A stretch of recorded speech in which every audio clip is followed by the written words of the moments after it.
ಇವತ್ತೊಂದು emergency case ಇದ್ದಿದ್ರಿಂದ doctor Krishnamurthy ಅವರು ಇವತ್ತು ಬರೋಕ್ಕಾಗೋದಿಲ್ಲ. ಬರೋಕ್ಕಾಗ್ತಾ ಇಲ್ಲ ಅಂದರೆ ಇದು ಎಮರ್ಜೆನ್ಸಿನೇ ಅಲ್ವಾ ಡಾಕ್ಟರ್? ಅದನ್ನೇ ನಾನು ಸಾರ್ ಹತ್ರ ಹೇಳಿದೆ.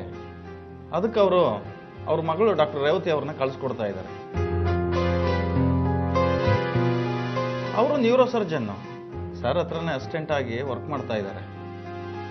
ಸಾಹೇಬ್ರು ಮತ್ತು ನಾವೆಲ್ಲರೂ ಡಾಕ್ಟರ್ ಕೃಷ್ಣಮೂರ್ತಿ ಅವ್ರನ್ನ ತುಂಬ ಡಿಪೆಂಡ್ ಆಗಿದ್ವಿ. ಅವ್ರ ಬದಲು ಅವ್ರ ಮಗಳು ಬರ್ತಾರೆ ಅಂದರೆ ಹೇಗೆ ಒಪ್ಕೊಳ್ಳೋದು ಡಾಕ್ಟರ್?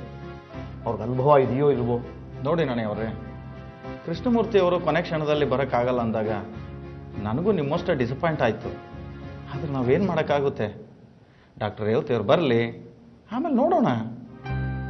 ಮೂಳೆಗೆ ಸ್ವಲ್ಪ ಏಟ್ ಬಿದ್ದಿದೆ, ಗಾಬರಿ ಆಗೋಂಥದ್ದೇನಿಲ್ಲ. ಅವ್ರಿಗೆ ಸ್ವಲ್ಪ ವಿಶ್ರಾಂತಿ ಬೇಕು. ಏನೂ ಟೆನ್ಷನ್ ಮಾಡ್ಕೊಳ್ದೆ ಆರಾಮಾಗಿ ರೆಸ್ಟ್ ತಗೊಂಡ್ರೆ ಅದೇ ಬೆಸ್ಟ್ ಮೆಡಿಸನ್. ಈಗ ಆಯ್ತು ಡಾಕ್ಟ್ರೆ. ಅವ್ರೇನೋ ತುಂಬಾ ಟೆನ್ಷನ್ ಮಾಡ್ಕೊಂಡಿರೋ ಆಗಿದೆ. ನೀವು ಮನೆಯವ್ರು ಯಾರಾದ್ರೂ ಅವ್ರ ಹತ್ರ ಇದ್ದು ಸಮಾಧಾನ ಹೇಳಿ. ಡಾಕ್ಟ್ರು ಚಿಂತೆ ಮಾಡೋಂಥದ್ದು ಏನು ಇಲ್ಲ ಅಂತ ಹೇಳಿದ್ದಾರೆ. ಸುಮಿ ಅಕ್ಕ ಹುಷಾರಾಗ್ತಾಳೆ. ಅವಳಲ್ಲಿ ಸಾಯ್ತಾಳೆ ಪಾಪಿ ಚಿರಾಯು.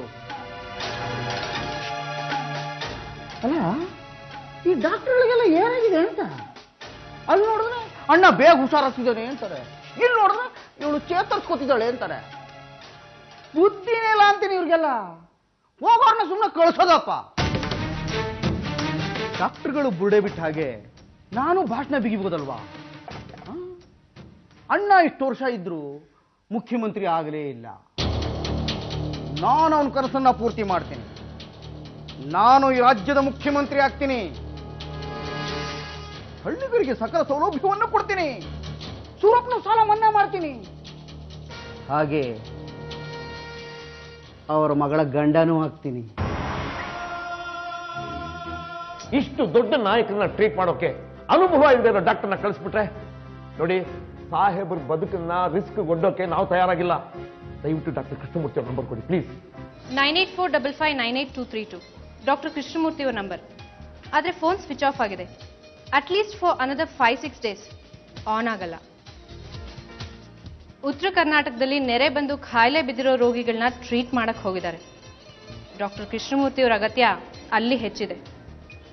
I am doctor Revathi Krishnamurthy. Oh, doctor Revathi, welcome. ನಾನು ನಿಮ್ಮ ತಂದೆ ಸ್ಟೂಡೆಂಟು, ಆದರೆ ನಾನು ನಿಮ್ಮನ್ನು ಭೇಟಿಯಾಗಿರಲಿಲ್ಲ. Nice meeting you. Thank you doctor. ನಿಮ್ಮ ಮೇಲ್ನ ಅಪ್ಪ ಫಾರ್ವರ್ಡ್ ಮಾಡಿ ಎಕ್ಸ್ಪ್ಲೇನ್ ಮಾಡಿದ್ದಾರೆ. ಆಸ್ ಸಚ್ ಕೇಸ್ ಸ್ಟಡಿ ಮಾಡಿದ್ದೀನಿ, but I would like to go through the reports extra and scan. Okay, sure doctor. ನೀವು? ನಾರಾಯಣ, ನಾಣಿ ಅಂತ ಕರೀತಾರೆ. MLA ನರಸಿಂಹರಾವ್ ಅವರ PA. ನಾನೇನಂತ ಕರಿಬೋದು? Anyway it's okay. ನಾಣಿಯವರೇ, ನಾನು ಯಾರ ಬದುಕೂ ನಿರ್ಣಯ ಮಾಡಕ್ ಬಂದಿಲ್ಲ. ಸಾಧ್ಯ ಆದರೆ ರೋಗಿನ ಗುಣ ಮಾಡ್ತೀನಿ, ಅದು ಯಾರೇ ಆಗಿರಲಿ. Please cooperate. ಒಳಗೆ ಹೋದ್ಮೇಲೆ ಮಾಡೋದಕ್ಕೆ ವಿಶೇಷವಾದ ಕೆಲಸ ಏನೂ ಇರೋದಿಲ್ಲ. ಅಣ್ಣನಿಗೆ ಹಾಕಿರೋ ಆಕ್ಸಿಜನ್ ಮಾಸ್ಕನ್ನ ತೆಗೆದುಬಿಟ್ರೆ ಸಾಕು. ಒಂದೇ ನಿಮಿಷ ಅಣ್ಣನ ಪ್ರಾಣ ಪಕ್ಷಿ ಹಾರಿಗೋಗುತ್ತೆ. ಮತ್ತೆ ಅದನ್ನ ಅಲ್ಲೇನೆ ಹಾಕ್ಬರ್ಬೇಕು ಅಷ್ಟೇ. ಆಮೇಲೆ ಎಲ್ಲ ಮುಗಿದಿರುತ್ತೆ.